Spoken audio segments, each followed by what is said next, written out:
And so somebody was able to catch that, in this case, Jackie Sweet, who I believe is a reporter in D.C., it appears billionaire Bill Ackman has donated $10,000 to a GoFundMe for Jonathan Ross, the ICE agent who killed Renee Good.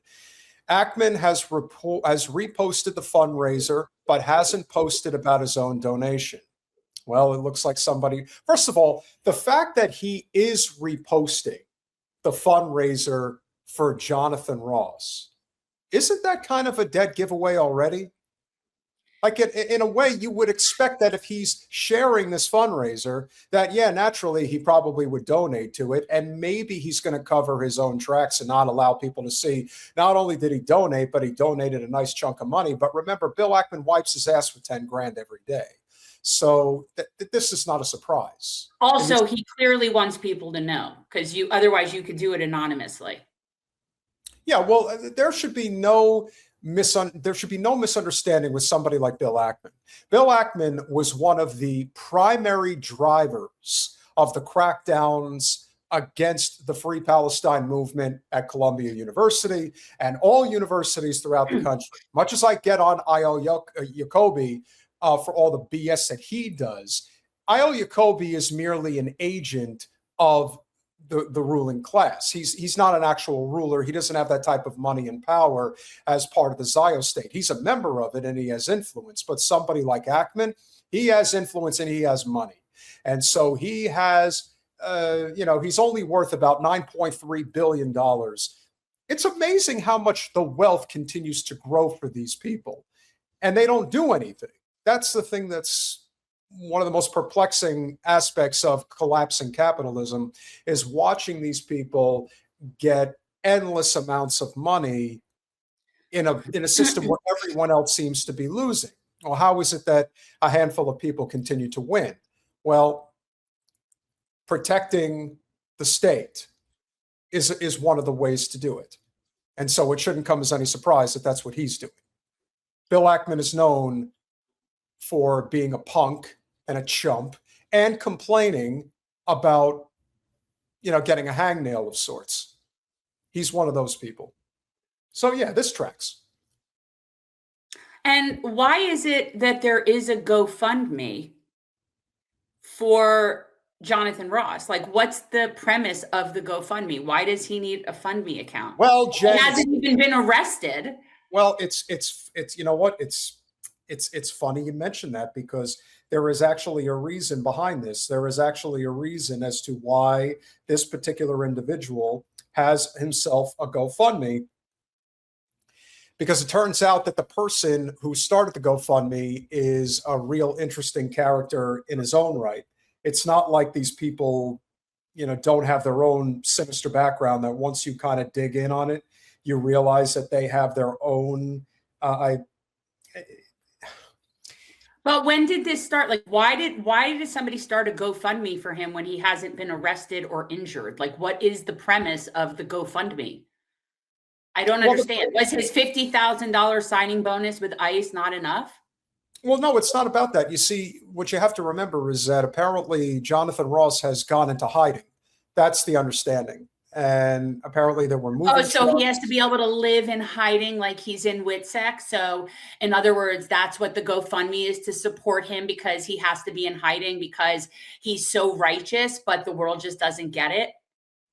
Yeah, no. He was defending himself, the misogynist pig that he is.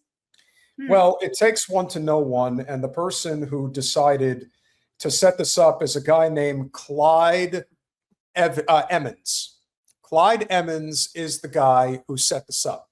Now, this is a very interesting story because it actually has multiple layers to it now that I think people are going to find interesting. So Clyde Emmons sets up this GoFundMe. And Colin, if you could pull it up, please. This is according to Wired. Lots of rules being broken here, which should not come as any surprise. Clyde Emmons is somebody who does not like lefties, if you will, very militant type person, and evidently was able to get this thing going. And according to Wired, GoFundMe ignores own rules by hosting a legal defense fund for the ICE agent who killed Renee Good. The fundraiser for the ICE agent in the Renee Good killing has stayed online in seeming breach of GoFundMe's own terms of service, prompting questions about selective enforcement. Well, anybody who knows the history of GoFundMe, especially in the last few years, would know that they are selective in what they will and will not allow.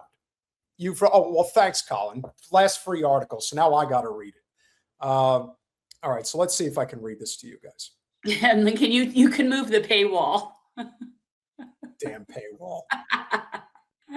All right, so let me see if I can grab another one.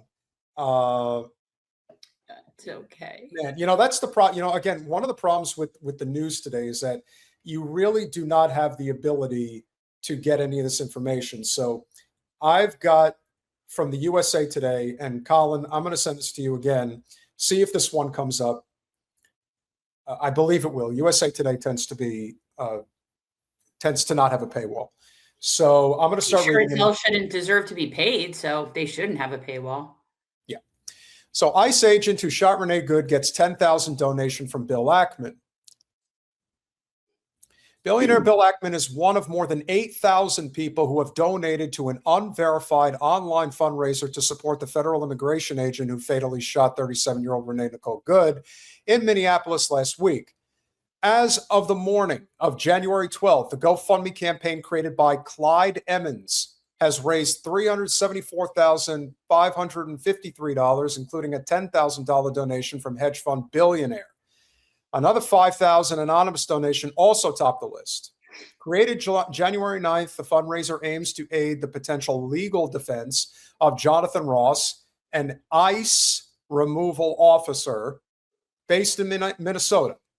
The fundraiser had not yet been verified as of January 12th, according to GoFundMe. I just don't understand why he needs a defense when he hasn't even been arrested. And by the way, he's totally innocent. I don't care what happened to the criminal case with this motherfucker. He needs to, he'll get what's coming to him either judiciously or extrajudicially.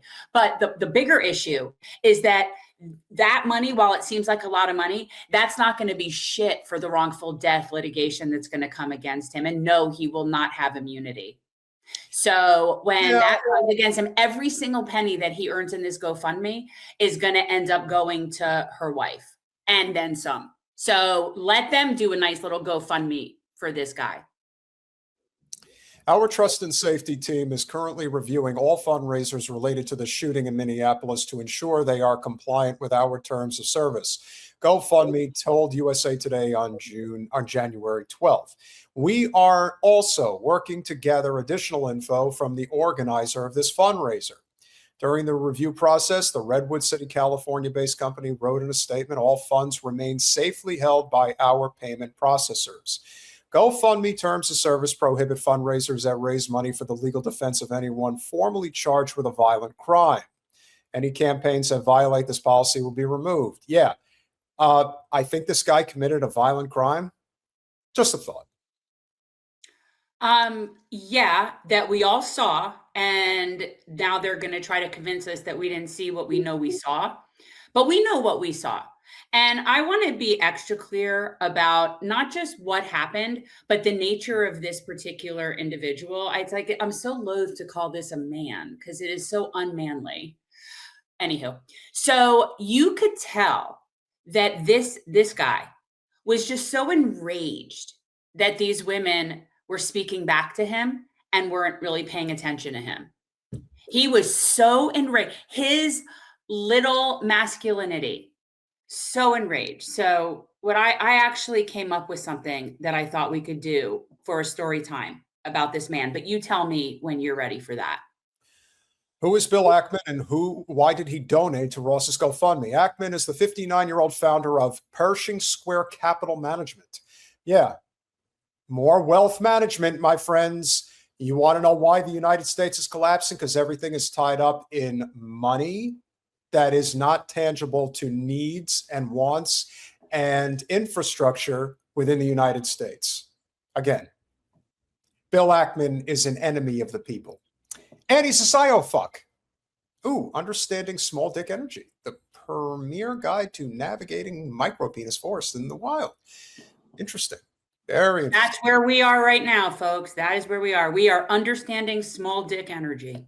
I am a big believer in our legal principle that one is innocent until proven guilty, Ackman wrote on a January 11th post on X. The whole situation is a tragedy, an officer doing his best to do his job, and a protester who likely did not intend to kill the officer, but whose actions in a split second led to her death. Our country is stronger if we work together to resolve complex issues that are tearing us apart. Now, I want to explain, hold on there, Colin. I want to be very clear about this. There is no difference between, the only true difference between liberals and conservatives in the political arena is at what level of asshole you are when you make a statement.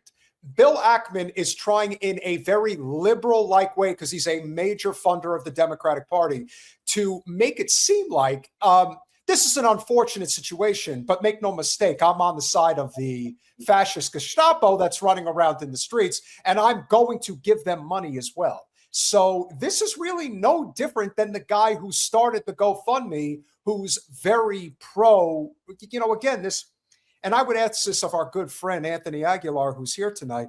What is this obsession, this cuckoldery towards law enforcement? It's one thing to support the troops. It's one thing to support police, but this, like, let me get on my hands and knees and blow you, and you can fuck me in the ass too if you want to do it, about law enforcement. What is this obsession with it? Let me introduce you to the manual. Again, this is the manual for understanding what you're talking about. Understanding small dick energy in the wild. See that? This is the premier guide to navigating the micropenis forest. That's the kind of shit we're talking about with these men. Again, I'm very loath to use the word men. It's very loosely. I'll say loosely, men.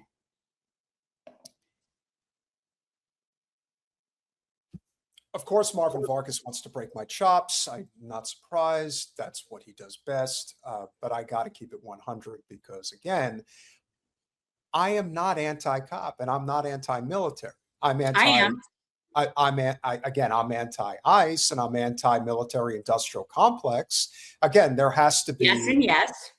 there has to be a distinction, and unfortunately, many people don't want to have that distinction. And it's sycophantic patriotism, but it's more than that. It's a mental disorder. And I bring this up because it doesn't seem like anybody's been talking about Clyde Emmons, the guy who set up this fundraiser. Well, it turns out that he's got a little bit of an interesting backstory, which is not going to surprise anybody. I did a little research, and here's what we found. Colin, if you would, please. You could almost call them eunuchs. Is it rational? I mean, when you're talking micro, you're micro. I guess it would depend on if you need like a microscope for the micro. Colin, you have it? He doesn't know which one you mean. He does. I sent it to him a few minutes ago. Okay. There it is. No, you got it. Okay. So will this surprise anybody? Probably not. This is Clyde Emmons. Clyde Emmons has been convicted of sexual harassment, among other things. And he's a sex offender. Wait. This is from the sex offender registry. Yes. Okay. That means that it's more than just sexual harassment by default. Like this is, he's on the sex offender registry. Correct. So should it really be any surprise that a person who hears the words effing bitch after she's been assassinated and then thinks, yeah, I got to do a fundraiser for that guy? Right. Oh, Noah, this Clyde guy is the gentleman. Again, I use that term like facetiously. This is the man who is doing the GoFundMe account, who started the GoFundMe page for the piece of shit that murdered Nicole Good, right? Renee Good. And if you zoom in on his face, Colin, again, this should not come as any surprise. What? I don't know why you think that. That's just, I mean, nobody looks good in a mugshot. And I'm not, the physical appearance isn't. If this was a really nice guy, you'd say throw on a beard and he could be Santa Claus in the off season. Maybe. Well, but that's not, what's your point?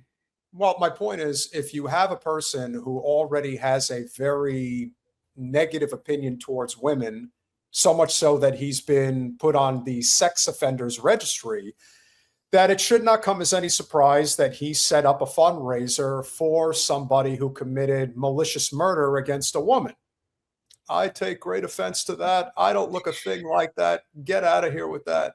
Right. And that's, again, this is somebody, we're back to the whole point of story time with, understanding small dick energy. These are extremely, very insecure, emasculated boys. I mean, he saw someone shoot a woman in the face, call her a fucking bitch, and thought, yeah, I'm gonna fundraise for that guy. Yeah. And again, does that person also have a small weenie? Maybe. He definitely does not get along well with women. Clearly. Yeah. Let's say, safe to say, okay, for the most part, with some exceptions, people on the registry have issues. And yes, there are people that are there because they were drunk one night and were taking a piss in public and some kids saw them and they had to get on the registry. I mean, yeah, there are those people, but this guy's not that. I'm going to say this one last time. I don't care. One last time. Even if she was breaking the law, there is no excuse for shooting her in the face at point blank range. Malicious. Again, that was murder with malice. That's not, oh my God, I'm fearing for my life and the whole, she was going to run me over. First of all, let's just assume that she was trying to run him over. She's at a standstill. How fast do you think she can get that car to hit him before? I mean, come on. Why can't the tires were facing in the other direction? Look, we all know what we saw. I'm trying to give you I'm trying to give it all to you. And at the end of the day, and even at the end of the day, it still doesn't make any sense. No, you could have just arrested her. You could have arrested her if you really felt the need. Obviously, you would have nothing to charge her with, but also you have her license plate. You have so no, this was an angry, small dick man. And clearly the fact that you work for ICE already indicates that you have some serious issues. And I hope that this person lives the rest of his life in hiding where he can't go anywhere. Oh, he's fucked.